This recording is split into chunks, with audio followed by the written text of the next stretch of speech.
Well, thank you, Mr. Giss. Just a reminder, our gospel meeting is coming up September 24th through the 27th. So if we got plenty of these, if you'd like to mail them to a friend, post it on Facebook, Instagram, just spread the word at your workplace, contacts, aunts, uncles, don't matter, right? Send it all out and let's see how many people we can get in here. That'd be nice, wouldn't it? All right, so this morning we're going to talk about a friendly competition, and I have that oh, good gravy. Yeah, what she said.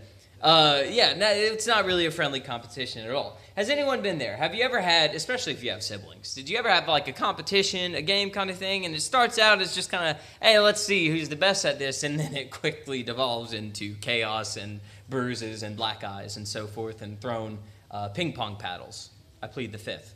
So, we've all been there. We've all understand that. Well, we're going to read about a friendly, quote-unquote, competition that took place in 2 Samuel. But first, let's go back in our minds to a time in Israel's history when, remember, Saul was king, and there was a problem because David had been anointed king as a young boy, that he was going to rule over the whole kingdom of Israel. And how did Saul take to that news? Didn't like it at all, right? He spent a large chunk of his life pursuing David, trying to kill him day in and day out. David spent a long time fleeing from Saul. And yet Saul dies, remember, for his wickedness, for his rebellion to God. God sees to it that by one form or another, Saul dies. So how did David respond to the news that his competitor for the kingdom had been slain, that he had been killed? Well, you remember, he mourned greatly. He mourned. He wrote a song about it. In fact, he actually killed the people who lied and said, oh, yeah, I killed him. David, aren't you proud of me, this Amalekite? And David's like, no, you're dead. And he kills him. How dare you stretch your hand against the Lord's anointed? Which is interesting because David was the Lord's anointed, was he not? He had been directly anointed by God by Samuel, right, who God revealed himself to, said, hey, anoint David. Yet David understood that he's in that position of authority that God had put him in to begin with. And he was not going to take action out of his will or work on his timing for God's promises. He allowed God to see through it, to gain the victories, and not he himself. So it's a very admirable trait of David. Shoo, I'm having trouble with talking this morning. But David spent his entire life trusting that God would lead him, that God would take care of him. So Saul is dead. There's a new vacuum in the leadership for the kingdom of Israel.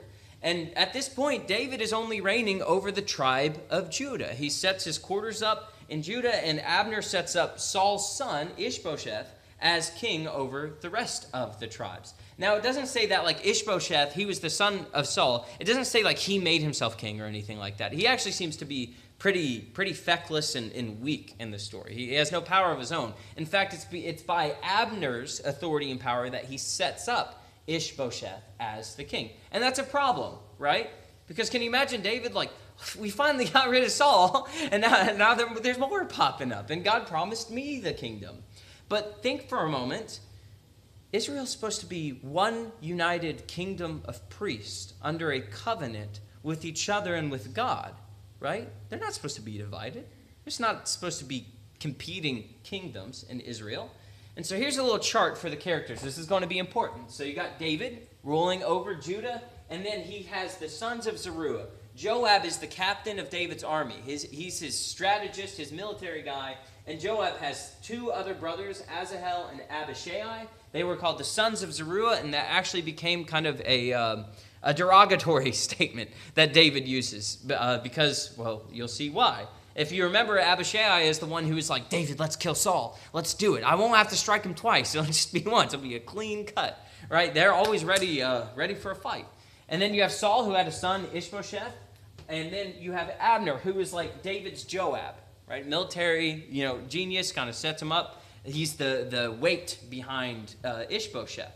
And so, as it happens, Abner is leading some of his men, and they actually encroach upon Judah's territory in Gibeon. So they're in David's territory, technically, and they come to this pool at Gibeon, and that's actually the real pool at Gibeon. It's huge, very, very deep, but it was like this irrigation system.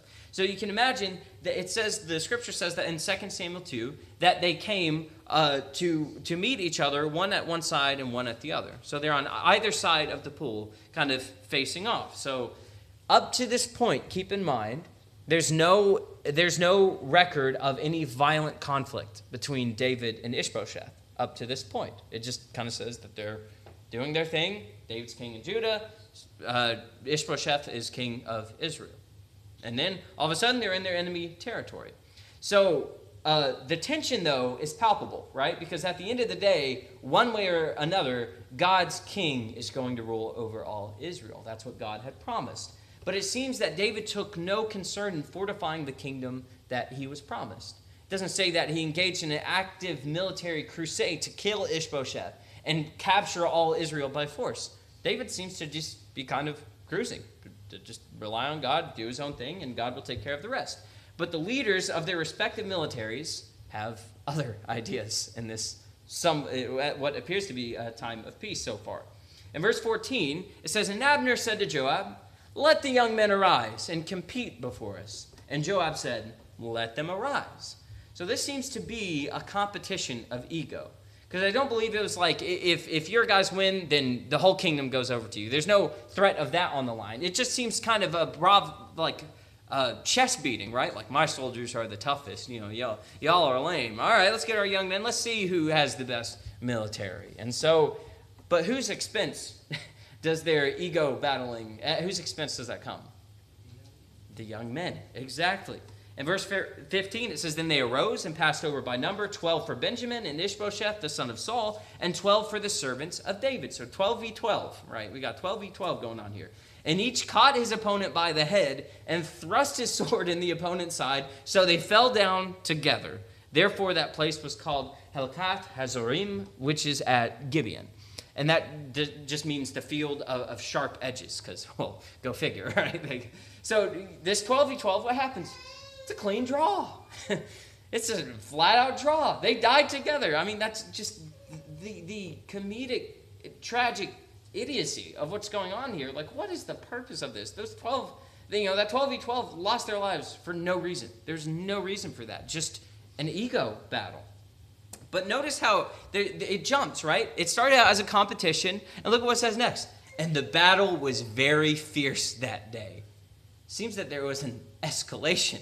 That 12v12 didn't end it, it appears. In fact, it seems like it incited more violence. "And Abner and the men of Israel were beaten before the servants of David." So yes, Kingdom of David's winning. That's great, right? Good news. But it shifted from a competition to a fierce battle. In verse 18, it says, "And the 3 sons of Zeruiah were there, Joab, Abishai, and Asahel. Now Asahel was as swift of foot as a wild gazelle." He'd be like an Olympic runner, right? This man was fast. He was very, very fast. And one thing you want to know about the sons of Zeruiah, they were absolutely, totally bonkers. They were crazy. They had a screw loose. Something was going on. They weren't all the way human. I don't know. But they were ready to kill whoever, whenever, whatever.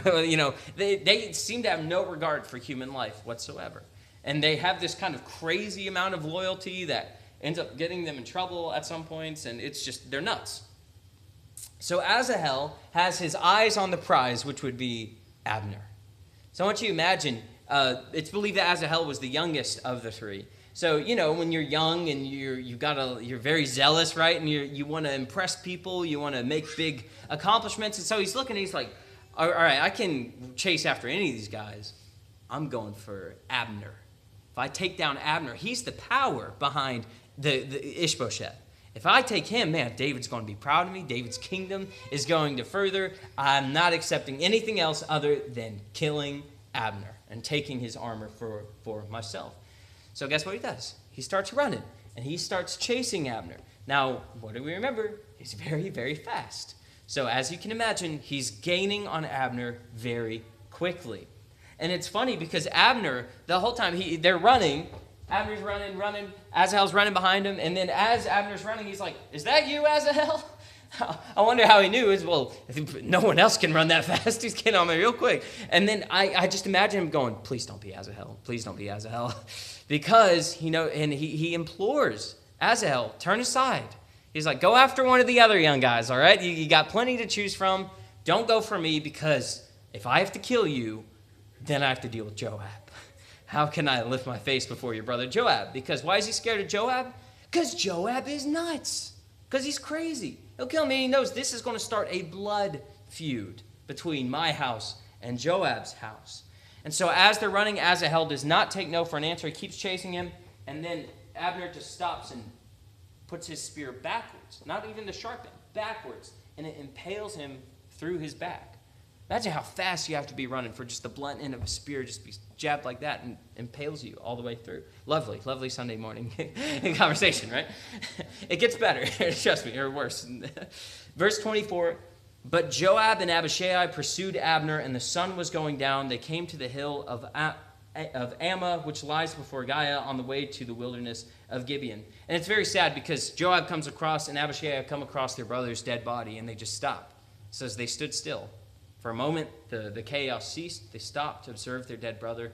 And then, as you can imagine, that sparked something, right?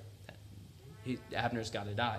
And the people of Benjamin gathered themselves together behind Abner and became one group and took their stand on the top of a hill. Have you ever been like, again, have a friendly competition with the neighbor kids or playing tag or something like that, or water guns? And then what happens when you get mad and you start fighting? You get someone, and then they run to their house or something, right? And they're like, I'm in my territory. You can't come in here. This is my house. You can't come in here. You can't do anything like that. Well, this is what they're doing. They're fleeing for friendly territory. They get reinforcements, and also they get high ground.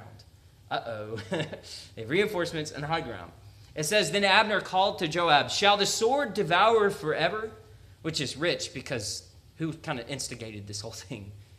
It was Abner.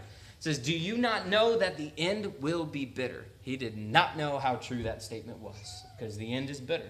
How long will it be before you tell your people to turn from the pursuit of their brothers? Now, why does he call them brothers?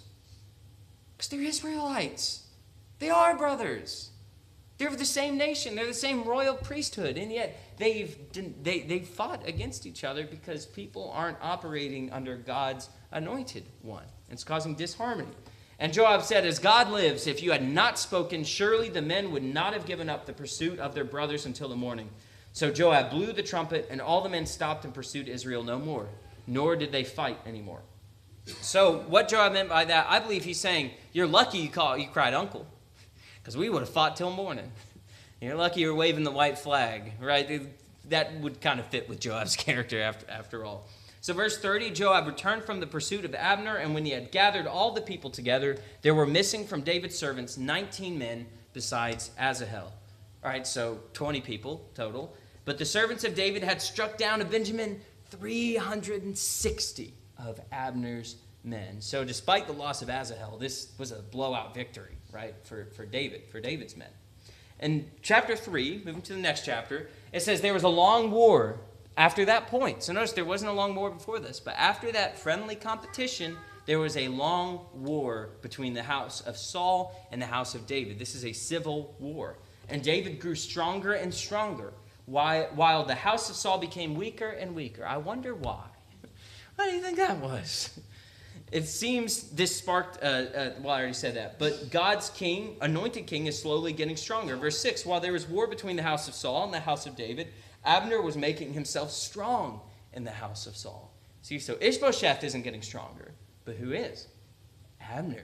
Because again, Ishbosheth is just kind of like a puppet king. Like he has no real authority, real power. He's just more of a symbol. Abner seems to be the driving force behind the kingdom or Saul's kingship, because Abner was loyal to Saul, therefore he's loyal to his son. But what happens is there's a conflict. Ishbosheth accuses Abner of taking one of Saul's concubines. And before that, it just seems weird. That was what that would be interpreted as is, I'm the new king. I'm taking the king's status, so I'm the new king. So Ishbosheth thought Abner was committing some sort of mutiny, or starting to, right, create some kind of insurrection. But Abner is not happy about this at all. And listen to this. He says, God do so to Abner and more also. He also refers to himself in third person, which is pretty funny. God do so to Abner and more also if I do not accomplish for David what the Lord has sworn to him, to transfer the kingdom from the house of Saul and set up the throne of David over Israel and over Judah from Dan to Beersheba. And Ishbosheth could not answer Abner another word because he feared him. The king was afraid of Abner, right? That shows he had no authority. He had no power. But did you notice something odd about that? What the Lord has sworn to him. Abner was fully aware that God had chosen David to rule over all Israel. And yet he was actively fighting against him all this time. Why on earth would he do that? He knew David was supposed to be king, yet he's propping up this counterfeit rival kingdom. Abner comes to David, and they form a covenant. He's like, hey, David, I can get you Israel on your side. Let's form a covenant. Let's make an alliance. But David agrees, but he wants a quid pro quo. You know what that is? Michal, he wants his old wife back. Remember Saul's daughter, the one he paid that crazy dowry? If you know, you know. So David wants Michal back. But here's a question. David already had 2 wives by this point. 3 total at this point, once he gets Michal back. Where the king's supposed to have multiple wives, either under Genesis or Levitical or Deuteronomy. It says don't acquire a bunch of wives, don't marry them. And so already David's not making the best decisions. And it's a very, very sad story, because guess what? Michal had remarried. And then so Abner's just like, hey, you got to come with me, Michal. And then it says that the husband was following them weeping the whole way. He's just following them crying. And you're like, this is just an awful story. And then Abner's like, all right, go home, guy. And he does. He turns around crying, going home. And it's like, this is a mess, right? Like, this is not the kingdom of priests that God made a covenant with, right? This is not what he told them to be or told them to do. So it says, when Abner came with 20 men to David at Hebron, David made a feast for Abner and the men who were with him. And Abner said to David, I will arise and go and will gather all Israel to my lord the king, that they may make a covenant with you, and that you may reign over all that your heart desires. So David sent Abner away, and he went in peace. So this is a major victory, right? This is like a win-win situation. Abner gets what he wants, David gets what he wants, and God's will is accomplished without there having to be some drawn-out civil war or an even longer war, right? Great solution. But there's a problem. When Joab and all the army that was with him came, it was told Joab, Abner the son of Ner came to the king, and he has let him go, and he has gone in peace. This man killed his brother. He's not letting him go in peace. So he gets to David, and he's like, why'd you let him go? He's just spying on you. He doesn't really want to make a covenant with you. He's not really with you, David. He's evil. He's wicked. And then so David just ignores him. Joab goes, and then he sends messengers to Abner. He's like, hey, come back. We got to talk about something. So Abner trustingly, a bit naively, meets up with Joab in the city gate, open court area, right? That's kind of like the main hub. He grabs him by the beard. It's going to be like, back then they would kiss. Like they'd kiss each other on the cheek, something like that. So he's doing that, and then instead, boom, sword in the stomach. Stabs him. Right? Totally took advantage of him. And Abishai was with him. It's also recorded. So this is brothers get their revenge, right? Like I understand this. I have 3 brothers. So I really understand this emotional aspect of it. But how does David respond to the death of his former enemy? Well, he tears his clothes. He says, let that not be on David in his house. May it fall upon the head of Joab and upon all his father's house. And may the house of Joab, if you ever want a cool insult, here you go. May the house of Joab never be without one who has a discharge, or who is leprous, or who holds a spindle, or who falls by the sword, or who lacks bread. That's basically all like the ritual impurity that you can have under the old law. And he's cursing him with it because he's upset. They buried Abner at Hebron, and the king lifted up his voice and wept at the grave of Abner, and all the people wept. So David is mourning. He tears his clothes. He fasts as well, like he did for his son when his son died. He's fasting. He's mourning the death of Abner because he had come in peace and he had left in peace. He was true to his covenant. David was going to be true to his covenant, but Joab messed it all up. He messed up the peace and the harmony because of a feud, because of a blood feud. And the king said to his servants, do you not know that a prince and a great man has fallen this day in Israel? Now, I don't know if Abner was actually a great man, but he's very powerful. But it shows you David's attitude, right? Like, he did not deserve this. This was unjust in David's mind. And I was gentle today, though anointed king. So David even recognizes, hey, look, God promised me to be king. I'm the anointed one. I could have done this. I could have killed Abner. I could have killed Ishbosheth. But I was being gentle. I was waiting on the Lord. These men, the sons of Zeruiah, are more severe than I. The Lord repay the evildoer according to his wickedness. So after this, Ishbosheth is assassinated by some of his servants, 2 of his servants. But how does David respond to the news that the rival kingdom has finally collapsed? Well, he kills the people who did that. They bring that and they're like, hey, David. And David's like, did you not hear about like the last guy that thought he was bringing me good news? Pfft, you're dead too. But notice what he calls him. He says, how much more when wicked men have killed a righteous man in his own house on his bed? He calls the ruler of the rival kingdom to the kingdom that God had promised David, he calls him a righteous man. What did David think about his enemies? It's starting to sound a lot of another king I know that I read about in the Gospels, who taught and preached to love your enemies. And this isn't just show. David's not like, oh, I'm going to pretend to cry so no one thinks I'm guilty. This is a sincere emotion. He viewed him as righteous. He viewed Abner as a great man, even though they were his enemies. They fought against him. They killed his men. He still had that view. So how on earth can we apply this brutal and bloody story? Well, let's just look at the characters. One option is we can be like Abner. And here's what I mean. Abner built a very powerful kingdom. Anyone can test that. He built a powerful kingdom. He was very powerful. He was, at least. Even though it was against God's kingdom. He built that in direct competition to the Lord's anointed and David. And remember, it kind of reminds me of something that the king said in Matthew. Remember in the end of Matthew 7 when he talks about the wise man built his house upon the rock? And listen, you can have the best sandcastle on the beach. You can have the coolest, most beautiful, most ornate, and you built it the way you wanted. But what happens when the storm comes?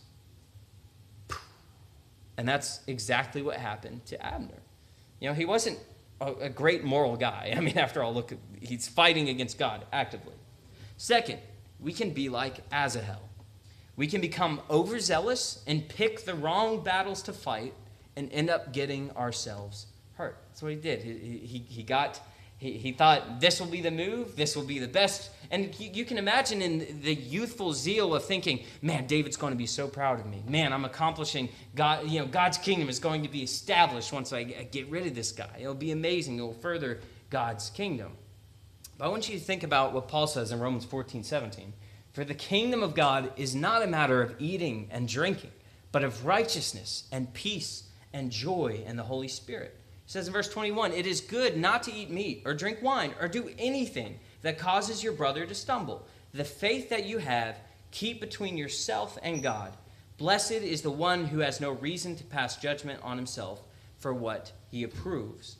It's not our job to contend with our brethren in order to fulfill what we believe is what God's will is.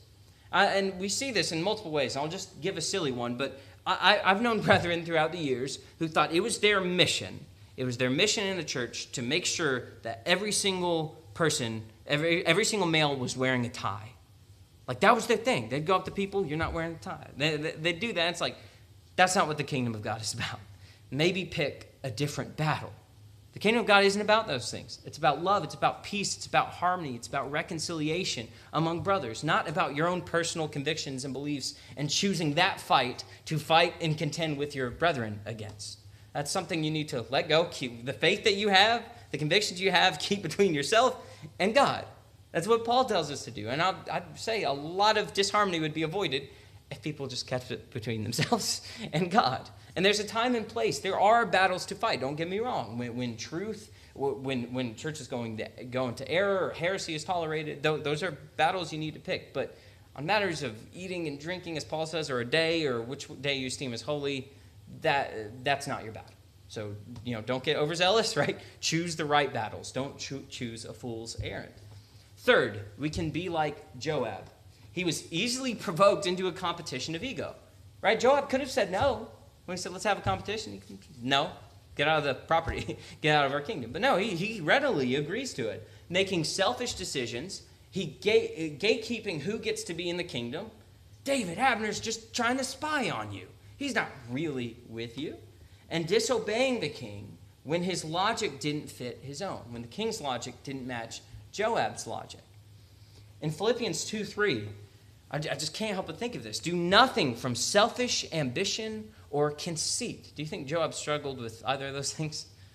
Yeah, yeah. But in humility, count others more significant than yourselves. let each of you look not only to his own interests, but also to the interest of others. Abner was in the wrong kingdom, correct? Everyone agree? Yes. Joab was in the wrong while being in the right kingdom. You spot that? They're both bad people in this story. They both are moral failures in the story. Joab's right kingdom, but he's dead wrong. You can be dead. No, that's not right. A different analogy. 1 Corinthians 13:2. Paul says, and if I have prophetic powers and understand all mysteries and all knowledge, and if I have all faith so as to remove mountains, but have not love, I'm nothing. Zilch. If I give away all I have, and if I deliver up my body to be burned, but have not love, I gain nothing. The heartbeat of the kingdom of Christ is love for God and love for our fellow human. We have to remember that before we get wrapped up in ego or battle or rivalry or competition, right? When we start viewing I'm above people, or I'm smarter than that person, or discounting or judging, all those things, that's not love. Every decision, every battle we fight, every hard conversation we have, every hangout we have, the heartbeat that has to be there, that must be there to be in the kingdom of Christ is resounding love. Everything you say, everything you do is out of pure agape love of you serving and wanting the best for your brother and sister. And what happens when ego, because we all have it, okay? We all have it. When ego, when that conceit pops in, all that happens is a tearing down and a division. And people getting hurt. God's people, brethren, hurting brethren. Sisters, hurting sisters. But in contrast, we can be like David. David mourned his enemies. He was able to call the rival king a righteous man. And David reminds me of love in the sense of he did not rejoice in wrongdoing. He didn't rejoice when evil men took out his enemies because that was evil. And how do we respond when people we dislike, people we are competitive with, when they fail or some bad news happens to them? What happens in our heart? Is there a slight, that's what you get. Huh? See that? It may it's like winks and nudges, but seriously, how do we respond? And I wonder, the thing that makes David so commendable over and over throughout his life is his commitment to wait on God, and that he said, I will not stretch my hand against the Lord's anointed. Everyone remember that? Over and over. I will not stretch my hand against the Lord's anointed. No matter how wicked they are, no matter how poorly they behave, I'm not taking that into my own hands. And I just wonder is what if we viewed each other as the Lord's anointed? In other words, counting each other as more significant than ourselves. Would we dare to stretch out our hands against the Lord's child, against his son, against his daughter, against his saint, of his righteous servant? That's a servant of another, right? That's God's servant. And Paul says, who are you to judge the servant, right? It is before his own master that he's able to stand or fall. And God is able to make him stand. So we need to take a step back sometimes, right? And stop worrying about policing the world or gatekeeping the church. Instead, with the heartbeat of love, we need to be discerning, right? We need to make good judgments. Jesus says to judge by the fruit, right? If it looks like a duck, quacks like a duck, walks like a duck, it's probably a duck, right? Real complicated stuff there. But even when and I've seen this before. I know a brother who just got ragged on by an elder specifically, and this brother was so. He was hounded. He was threatened. He was threatened by the elder. He was like, I'm going to expose you before the church. Just crazy things. And when he was confiding in me and telling me all about this, like during the process, I was just like, man, why don't you do something about it? Like, why don't you get like the congregation together? Why don't you make this open? And he just said, I'm just going to let God vindicate me.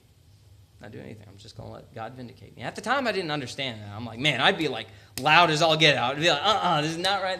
And then, everything worked out way better when he did that. And I was just amazed at that. And that served as a lesson to me, a real life example of what if the eldership, right? What if there's a turn? What if they start doing something you disagree with? Well, you still behave like Christ. You still go to the Lord's anointed, right? And you do exactly what Jesus said. You take it one-on-one. That doesn't work, and you get a group, right? But that's not a license for gossip. in character assassination, in division.